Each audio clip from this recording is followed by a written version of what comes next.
والصلاة والسلام على مولانا رسول الله وآله وصحبه ومن والاه. اللهم صل على سيدنا محمد النبي المليح صاحب المقام الأعلى واللسان الفصيح وعلى آله وصحبه وسلم تسليما.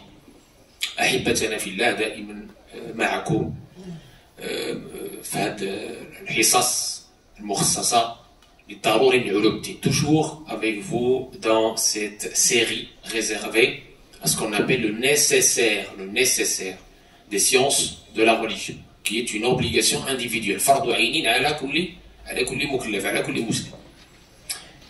والمناسبة شرطنا مع فقه الصيام. On est donc avec le chapitre du jeûne.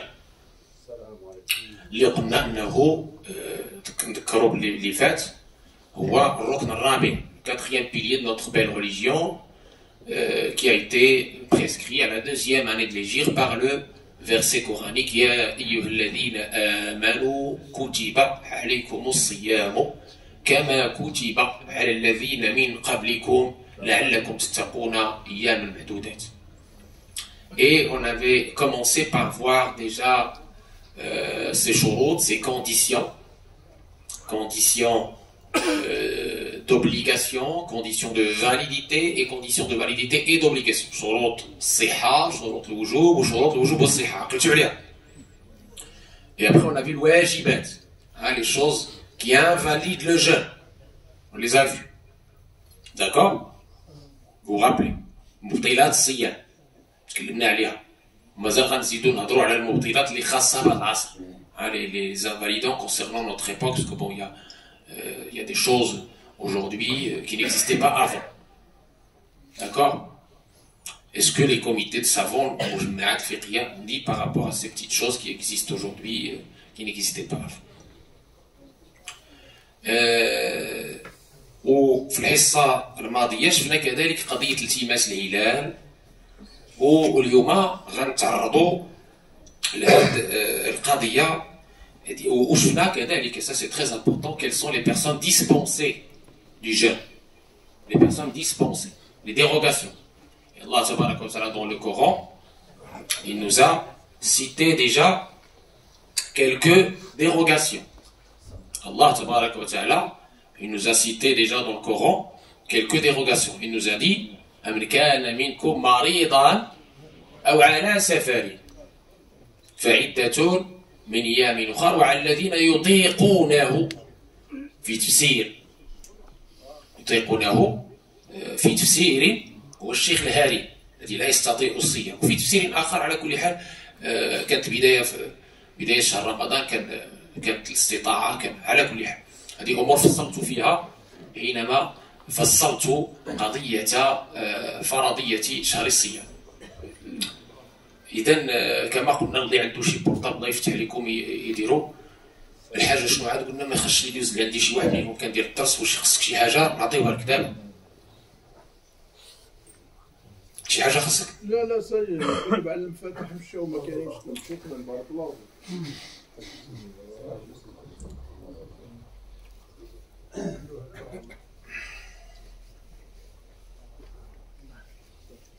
شنو نكملوا ولا ما نكملوش؟ ها؟ لا اله الا الله محمد رسول الله.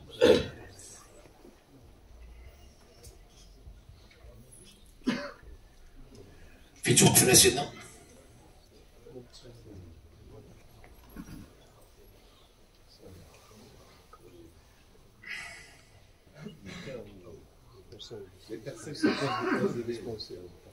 Les personnes dispensées déjà. حنا في شهر الصيام كما قلنا نصبروا الجميع. قلنا الله تبارك وتعالى يقول فمن كان منكم مريضا أو على سفر فعدة من أيام أخرى. Donc la personne malade, le Coran ne précise pas le type de maladie. D'accord? Le Coran ne précise pas le type de maladie. Dit celui qui est entre vous malade. Malade. Il ne donne pas de précision. Malade. Ou en voyage. Il ne précise pas non plus le type de voyage. Après, on a des hadiths et on a le comportement du prophète alayhi salatu salam, à travers lequel les compagnons et après eux les écoles juridiques, les 4 écoles juridiques, ont déduit de quelle maladie il s'agit, de quel voyage il s'agit. فهمنا؟ يعني قلنا أن السنة مفسرة ومكملة. La sunna est toujours, elle explicite le Coran. Parce que notre prophète alayhi salam était le Coran qui marchait sur terre. D'accord? Inna rabbi nzala al-kitab wal-hikma مع رسول الله صلى الله عليه وسلم والتزكية. يعني خصائص النبوة، من خصائص النبوة أن رسول الله صلى الله عليه وسلم كيفصل لنا ما في الكتاب. Donc notre prophète alayhi salatu wassalam nous explicite ce qui est dans le livre d'Allah.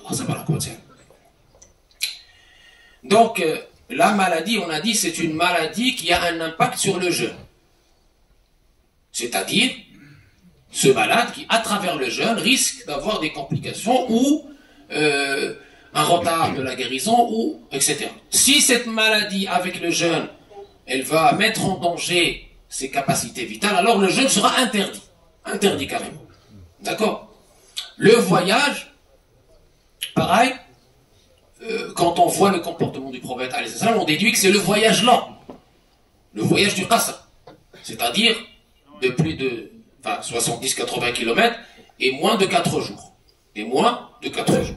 كذا وفصلنا في هذه القضية في وقتها. مزيان. من كان منكم مريضا أو على سفر فعدة من أيام أخرى وعلى الذين يطيقونه.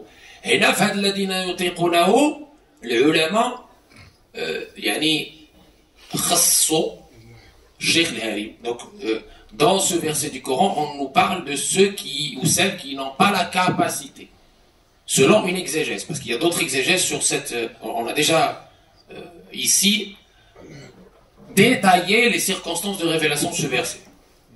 Mais il y a une exégèse qui nous parle d'une incapacité de jeûner,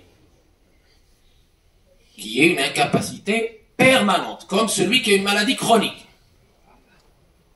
qui l'empêche définitivement de jeûner, ou la personne qui a atteint un âge très avancé, qui l'empêche définitivement de jeûner. Pour ces deux catégories de personnes, le Malikiya recommande, et n'oblige pas, recommande le fidya. Pourquoi recommander et n'oblige pas? Parce que Allah dit dans le Coran, Taqullaha mastata'tum. Taqullaha mastata'tum. Craignez Allah comme vous pouvez, la possibilité.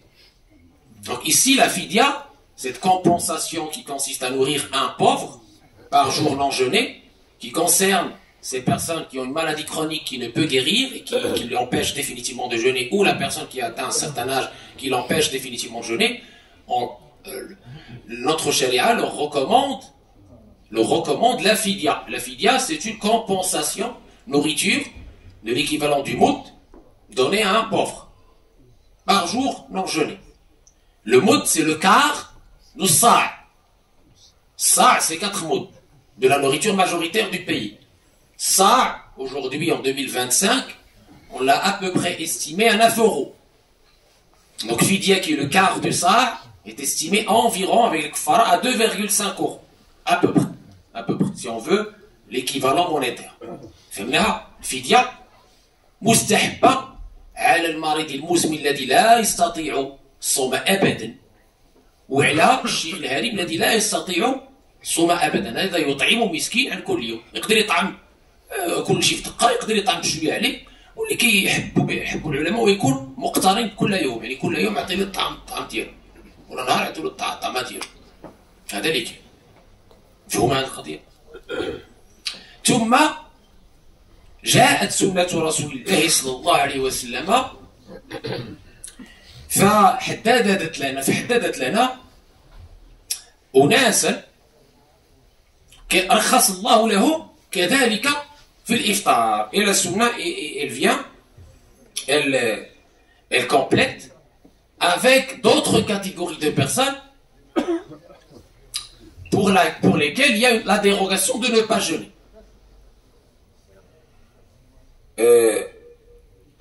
قال رسول الله صلى الله عليه وسلم فيما رواه الإمام أحمد والترمذي والإمام النسائي بلفظ يعني كاين ألفاظ الحديث فيه ألفاظ إن الله تعالى وضع عن المسافر الصوم واشترى الصلاة وعن الحامل أو المرضع الصوم أو الصيام عاود إن الله تعالى وضع عن المسافر الصوم آية كان زيد مريضا أو على مزيان وضع عن المسافر الصوم وشطر الصلاة بمعنى شطر الصلاة بمعنى عنده التقصير الصلاة الرباعية كردها ثنائية وعن الحامل والمرضع الصوم. Je traduis le hadith du prophète alayhi salam rapporté par Ahmad Tirmidhi dans une autre, avec une autre formulation par Nasa'i, hadith 2274. Certes, Allah a dispensé le voyageur du jeûne et de la moitié de la prière. Alors la moitié de la prière, ça veut dire quoi? Ça veut dire que si le voyage est long, la prière qui fait 4 rak'at, Dhuhr, l'Asr, l'Isha, au lieu de faire 4 rak'at, il fait 2 rak'at. C'est ça ce que ça veut dire. Et la femme enceinte est celle qui allait du jeûne. Il a dispensé la femme enceinte et celle qui allait du jeûne. Donc rapporté par Ahmed, Tirmidhi et Nasa'i avec une autre formulation. Est-ce que c'est clair? Donc ça c'est le hadith qui donne la preuve irréfutable sur la dérogation qu'Allah Ta'ala dans son infinie miséricorde a donnée à certaines catégories de personnes. Donc le malade, le voyageur, la personne qui a atteint un certain âge, la femme enceinte et la femme qui allait. Pour ces 5 catégories, tout est clair. Je me suis dit, hein? Donc on n'a pas à, entre guillemets, se faire violence. لا تلقوا بإيديكم التهلكة وأحسنوا. Allah tabaraka wa ta'ala, quand il a instauré le jeûne, il nous a dit يريد الله بكم اليسر ولا يريد بكم العسر. Allah vous veut la facilité, ne vous veut pas la difficulté. Le jeûne, c'est pas se faire tuer ou là. Le jeûne, c'est pour se purifier pour les personnes qui ont la possibilité. Les gens. Alors maintenant, quand est-il interdit de jeûner ou détestable de jeûner? Alors, il est interdit de jeûner le jour de Eid al-Fitr, c'est-à-dire le premier Shawwal, parce que c'est un jour de fête. Haram, les gens في نهار العيد ما يمكنش.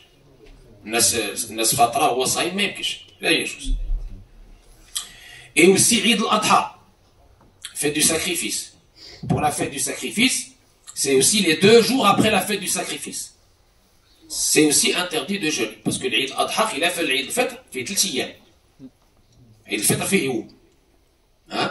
La fête de l'Fitr qui couronne le jeûne du Ramadan, c'est une journée. Par contre, la fête du sacrifice, c'est 3 jours. Dans ces 3 jours, il y a interdit de jeûne. Bien. Si le jeûne présente un danger évident pour la santé et peut nous porter préjudice, comme une maladie grave qui risque par le jeûne de nous tuer et nuire à une de nos facultés vitales, à ce moment-là, le jeûne est interdit, haram. C'est-à-dire tu commets un péché en jeûne. C'est ce que ça veut dire. Pendant la période de l'oshi, nifas pour la femme, pendant la période menstruelle de la femme, on l'a dit la dernière fois, c'est détestable après de jeûner le 3e jour après la fête du sacrifice, c'est-à-dire le 4e jour d'Yel-Yaqun-Naqbila. 3e jour après la fête du sacrifice. 10, 11, 12, ça c'est interdit. 13, c'est détestable. 10, 11, 12 de l'Hijja, c'est interdit de jeûner. 13, c'est détestable. Makro. De jeûner le jour de la naissance du prophète alayhi salatu wassalam, car il ressemble pour le Malikiya à une fête. هذا صيام المولد مكروه عند المالكية معروفة عند العلماء كاملين. Le jeûne ininterrompu, ce qu'on appelle wissal, pendant 2 jours de suite ou plus sans manger la nuit. Il y en a même qui disent que c'est interdit. Le prophète alayhi salam le faisait Mais c'était une spécificité du prophète Hassan, comme on l'a déjà dit. Et là, non, on doit rompre le jeûne dès le coucher du soleil. Et la sunna, c'est dès le coucher du soleil, immédiatement. ما تزال أمتي بخير ما عجلوا الفطرة ومن السنن تعجيل الفطور وتأخير السحور. Et parmi les sunnas du prophète qu'on ne doit pas abandonner, c'est de rompre le jeûne immédiatement dès le coucher du soleil, dès la prière de Maghrib. Tu prends par exemple une date, ou si tu n'as pas de date, un petit peu d'eau, tu fais ton doigt, etc. Tu fais ta prière de Maghrib et tu reviens continuer. D'accord? Mais tout de suite, immédiatement, tu rends ton jeûne. Ça, c'est la sunna du prophète. Et de prendre le repas du soir le plus tard possible pour se donner de la force dans la journée. C'est-à-dire le plus tard possible, avant le fajr, bien sûr. Avant fajr, avant sobh. Conformément à la parole d'Allah. وَكُلُوا وَاشْرَبُوا حَتَّى يَتَبَيَّنَ لَكُمُ الْخَيْطُ الْأَبْيَضُ مِنَ الْخَيْطِ الْأَسْوَدِ مِنَ الْفَجْرِ. مِنَ الْفَجْرِ. ثُمَّ أَتِمُّوا الصِّيَامَ إِلَى اللَّيْلِ. Très bien. Le jeûne surrogatoire pour celui qui a des jours de Ramadan à rattraper ou des jours à jeûner obligatoirement. L'obligatoire précède et est plus important et prioritaire que le jeûne surrogatoire. Et enfin, le jeûne surrogatoire de l'invité sans l'autorisation du maître de la maison qui l'a invité, parce que cela, évidemment, va le blesser. D'accord? Sauf si c'est un jeûne obligatoire.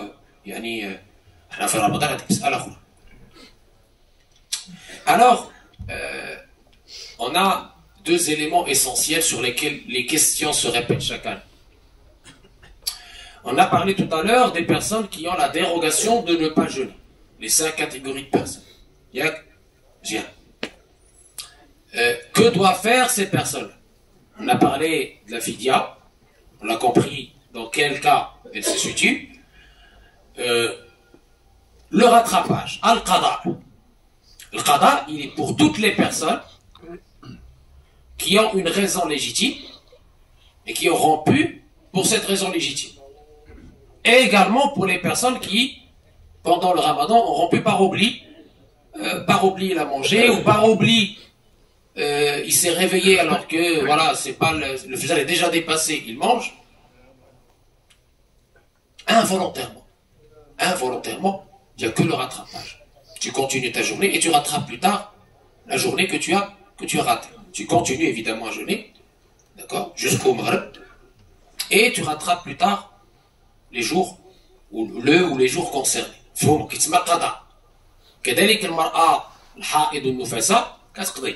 Idem pour la femme qui a ses menstrues, ses logies, évidemment, il lui interdit de jeûner, elle rattrape plus tard ces jours-là.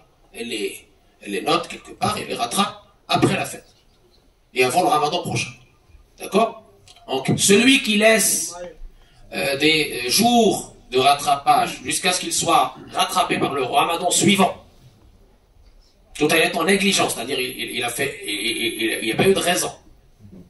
Tout en étant négligent, il devra le rattrapage plus la fidya qu'on a spécifié tout à l'heure.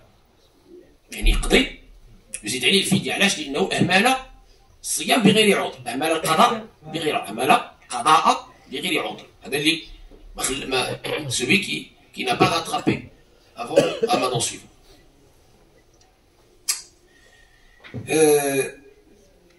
Dans le cas donc de rupture involontaire, on a ce qu'on appelle le rattrapage. ويقضي فاقده والحيض مناع صوما وتقضي الفرضاء إن به ارتفع. D'accord? عندنا كذلك اختلاف, on a une divergence, quand il y a des divergences je vous les cite, sur le qada de la femme qui allait. Sur le rattrapage pour la femme qui allait. On a une divergence. La femme qui allait, on dit si elle ne trouve pas de nourrice ou si elle n'a pas assez de lait, si elle a un problème, elle va évidemment manger. Maintenant pour le rattrapage, qu'est-ce qu'elle fait? Pour le rattrapage, il y en a qui ont dit elle rattrape uniquement. Et il y en a qui ont dit, et c'est la version majoritaire de Malikiya, elle rattrape et elle donne fidya. Pour chaque jour non jeûné. Fidya qui est une nourriture pour un pauvre, l'équivalent de 2,5 euros. Il y en a qui disent que le rattrapage, il dit le rattrapage plus fidya. Uniquement pour la femme qui allait. Parce qu'il y a une hypothèse qu'elle, voilà, qu'il y a une négligence ou des choses comme ça. D'accord?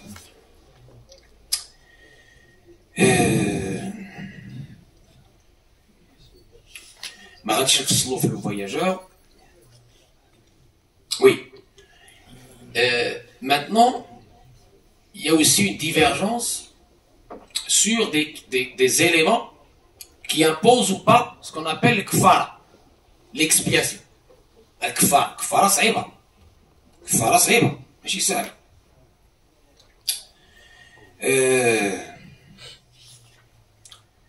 الكفارة شنو هي الكفارة؟ الكفارة إما صيام شهرين متتابعين عن كل يوم أو إطعام 60 مسكينا عن كل يوم. يقول ابن عاشور وفضلوا إطعام 60 فقير وفضلوا إطعام 60 فقير. حنا في المعهد الأمريكي كنفضلوا إطعام 60 فقير بمد من العيش الكثير. إذا عندنا قضية الكفارة مجمع عليه. Ce qui fait unanimité entre les savants des 4 écoles, c'est que le kfara, elle est due à celui qui a eu l'acte sexuel avec sa femme en journée de Ramadan. Ça, c'est toutes les écoles. Parce qu'il y a un hadith du prophète sur cela. D'accord? La personne qui avait eu des rapports sexuels avec son épouse en journée de Ramadan, il doit le rattrapage de ce jour et le kfara. Le kfara, l'expiation. Pour cette journée-là. Alors l'expiation, chez les malikites, on préfère la nourriture. Parce que c'est plus utile. Nourrir 60 pauvres pour ce jour-là. Et c'est le même montant que la fidya, environ un moud de la nourriture majoritaire, l'équivalent de 2,5 €. Donc 2,5 fois 60 pour la journée. Ainsi gâché. Donc ça fait unanimité entre les savants. Pourquoi? Parce qu'il y a le hadith. Le kfara, le jima' fiha ijma'. Il y a le hadith. Après, il y a les autres. Les autres invalidants du jeûne quand c'est fait de façon intentionnelle. Intentionnelle. Pas involontaire. Volontaire, intentionnelle. La personne qui a mangé ou qui a bu de façon intentionnelle en plein mois de Ramadan, en plein jour de Ramadan.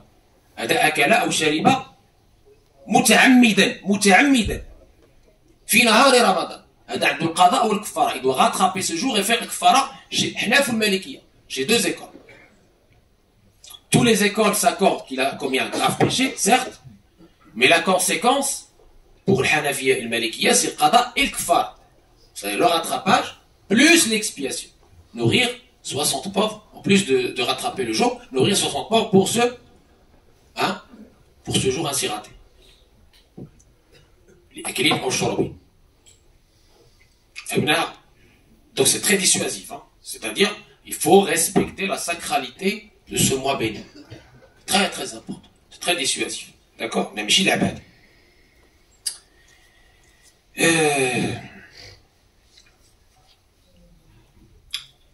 Et puis on a quelque chose qui est aussi de l'ordre de la divergence, qui est le cas de l'émission de liquide prostatique ou du liquide séminal pendant la journée du jeûne. D'accord? Pendant la journée du jeûne.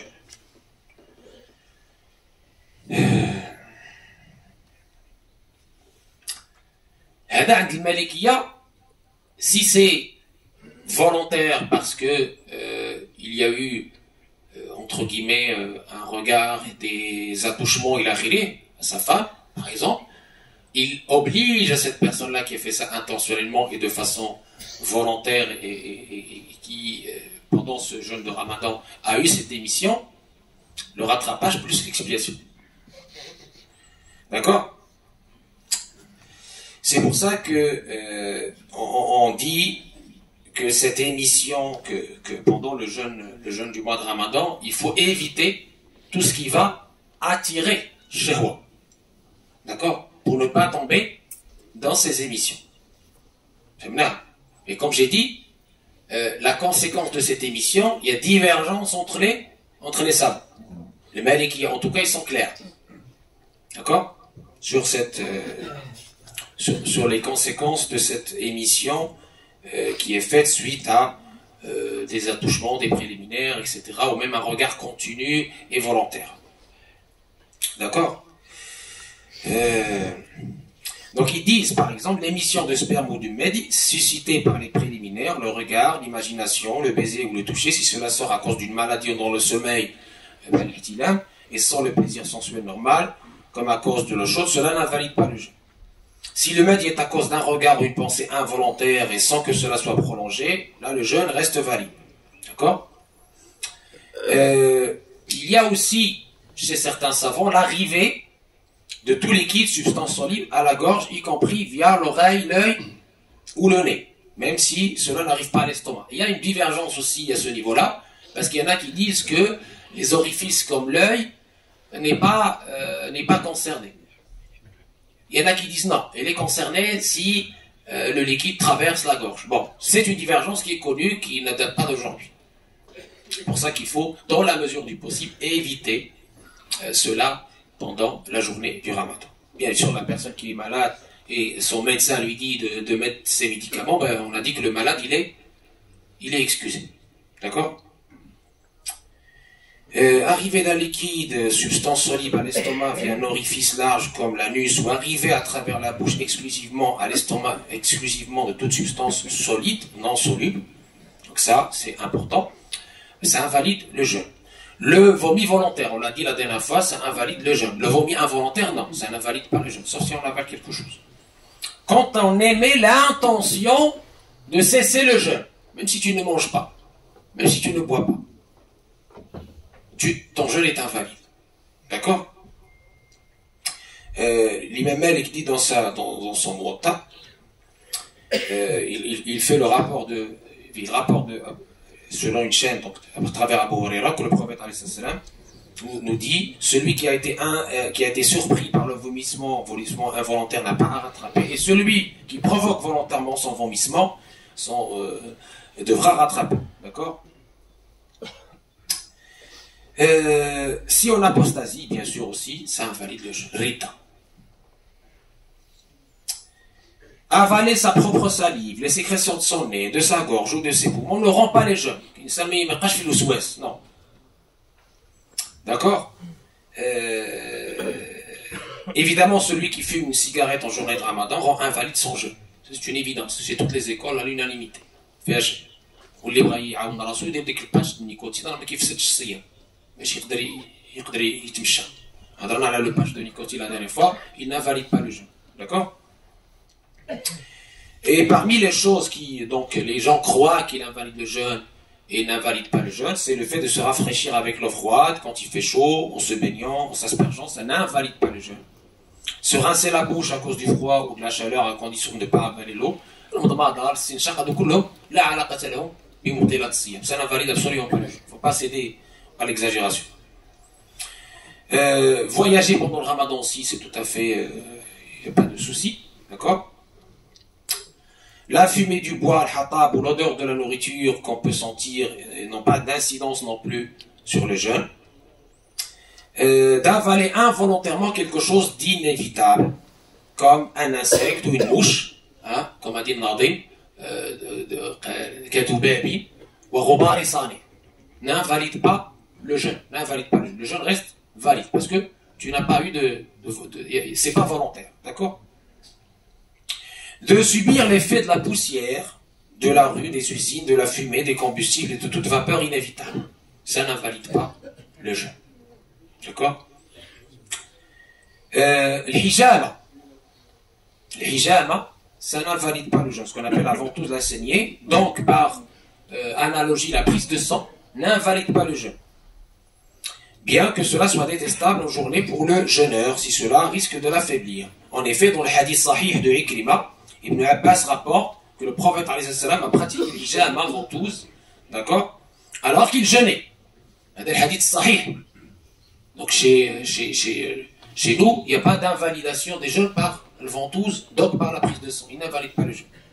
Mais l'imam Malik déteste la hijama pour le jeûneur, car il dit qu'elle peut le rendre faible, sans pour autant rendre le jeûne invalide.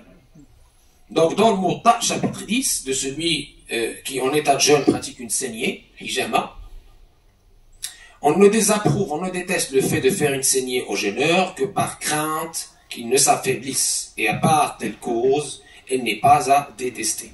Celui qui pratique la saignée et ne rend pas son jeûne par le fait de manger ou boire ou à cause de la faiblesse physique engendrée jusqu'au soir, son jeûne est valide et n'a pas à rattraper. D'accord? Hadith Mutawala al-Qur'an Imam Malik. قال مالك إنما أكره الحجامة للصائم لموضع تغرير بالصيام ولو احتجم رجل لم يكن عليه شيء. ابن وهب عن هشام عن سعد وسفيان الثوري عن زيد بن اسلام ان رسول الله صلى الله عليه وسلم قال ثلاث لا يفطر منهن الصائم القيء والحجامة والحلم يعني الاحتلام. احنا جايين الاحتلام. La pollution nocturne. Vous venez d'entendre le hadith du prophète alayhi salatu wassalam.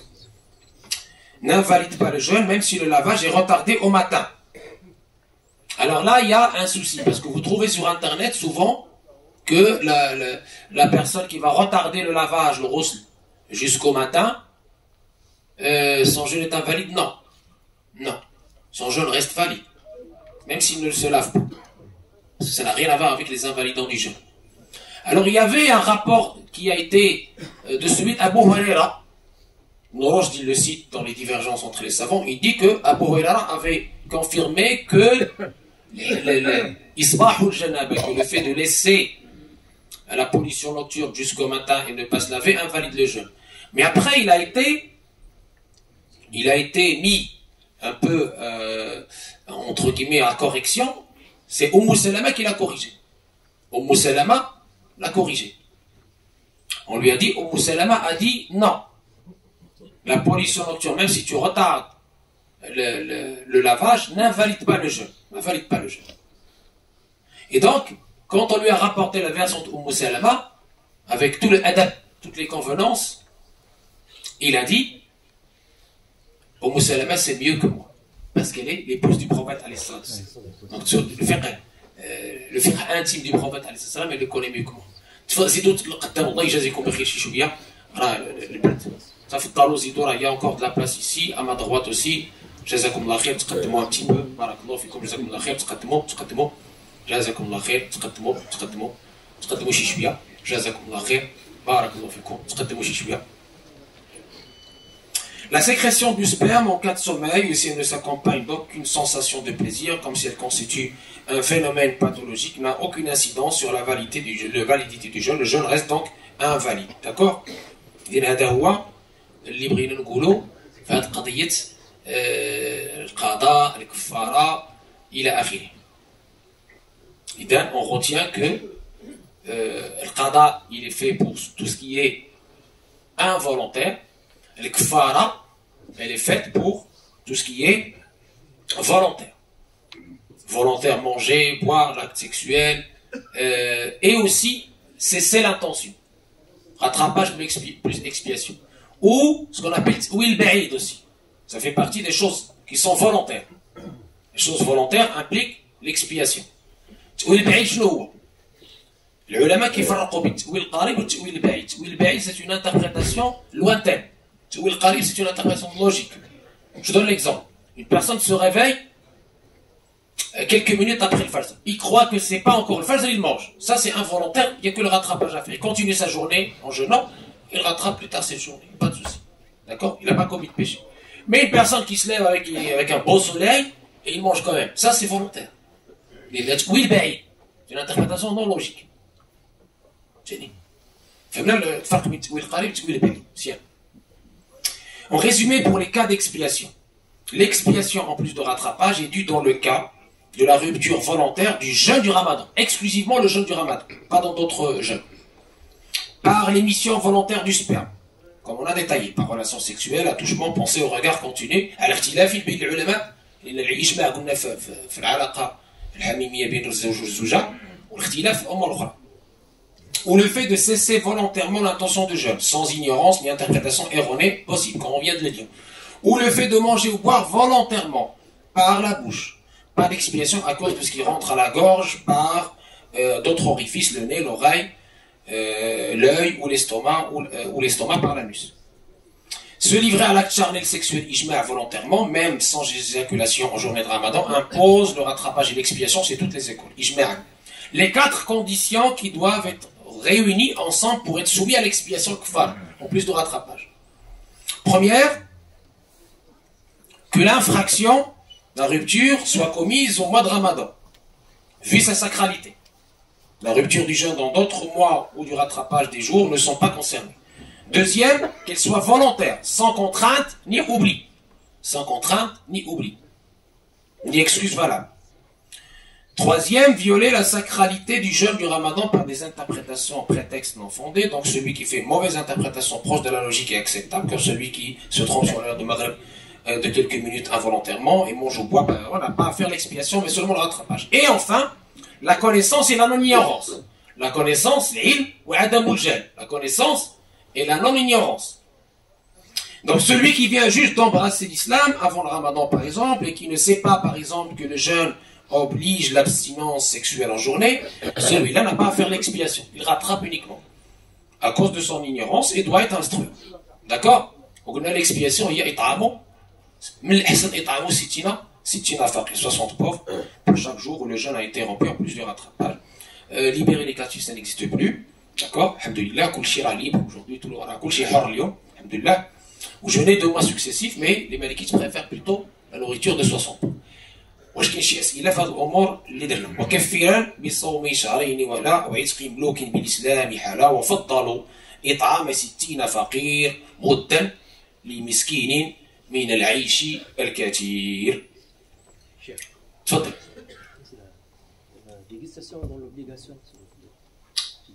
هذه تكلمنا عليها قلنا وكارهوا ذوق القدر مكروه فقط الا ما سي لافال با مكروه بحال المراه مساء كسل غير ما عود الاراك الا كان يابس ماشي مشكل الا كان فهز قاعدين نشوفوها من بعد لان ولهذا حتى داك البروساج دو طون حيت الدونتيفريس ليكيد نخليوه من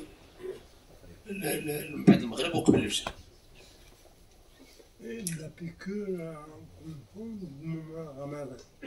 هذه غنقولوها ان شاء الله غادي نهضروا عليها في لي زيليمون اون با يو لو طون اجوردي on va parler des piqûres la prochaine fois inchallah. En résumé, on distingue les piqûres nutritives et les piqûres non nutritives. Voilà. اللي عنده la piqûre nutritive هذاك راه محسوب مريض il faut qu'il rattrape من بعد. اللي c'est pas des piqûres nutritives هذاك ما عندوش مشكل. لأن le médicament il va directement dans le sang, c'est pas de la nourriture. Donc les savants on va le préciser inchallah la prochaine fois sur ces éléments de notre contexte comme la piqûre, comme le ventoline, on a parlé de la prise de sang tout à l'heure, etc., etc., inchallah, comme les examens gynécologiques, etc. Parce qu'il y a des choses que les gens croient que c'est invalide, alors c'est invalide. Donc, retenez déjà que la piqûre nutritive invalide le jeûne. Ça fait Sidi? Oui. Je l'ai dit la dernière fois, les enfants ne sont pas concernés par le jeûne. Donc il ne faut pas leur faire violence. S'il veut s'entraîner un petit peu, il est portant, ok, mais sous la surveillance du médecin et des parents. Maintenant, s'il atteint la puberté, s'il a atteint la puberté à un âge précoce, on a la question de la possibilité ou de l'impossibilité. Il faut regarder, parce qu'il y a deux conditions, la puberté avec la possibilité, avec la capacité physique. S'il est pubère mais n'a pas la capacité physique, non. Il ne faut pas lui faire violence. Surtout quand le jeune, la journée est très longue. Il rattrapera plus tard quand il sera capable et en capacité physique de... Parce qu'il ne faut pas nuire à ses capacités. En pleine croissance, il ne faut pas nuire à ses capacités. On l'a dit tout à l'heure. Vous l'avez entendu. Il y a une différence entre les capacités des gens. Donc, il faut aussi regarder la capacité de chacun. Est-ce qu'il est bien portant, pas bien portant, est-ce qu'il est capable, pas capable, et toujours en consultation des médecins, bien sûr. Oui. Par rapport aux soins dentaires, est-ce que c'est éligible ou pas? Le soin dentaire, ça dépend. Donc vous faites un soin à une dent le matin ou le soir, ou je ne sais pas. Si c'est en journée de Ramadan, ça dépend. tu peux avoir un soin dentaire où rien n'arrive à la gorge, auquel cas ton jeûne est toujours valide. Si dans ton soin dentaire, il y a quelque chose qui arrive à la gorge, par exemple l'eau que tu as avalée, n'importe, sans faire exprès, tu continues ta journée, tu rattrapes plus tard. Oui, dernière question, Inch'Allah. Pollution nocturne, mais si jamais le sommeil c'est durant la journée. هذا تكلمنا عليه قلنا انه هذاك لا بوليسيون الاحتلام اللي كيجيك في النهار تناعس ورفع القلم عن النائم. Donc il n'invalide en aucun cas le jeûne. On a la sécrétion de sperme par exemple pendant la journée quand tu dors, n'invalide pas le jeûne parce que c'est involontaire, deux c'est quand tu dors et le jugement est levé sur celui qui dort. Selon le hadith du prophète quand tu dors tu n'es pas jugé. D'accord? Donc il n'y a pas de souci. هذا إن شاء الله سيدي.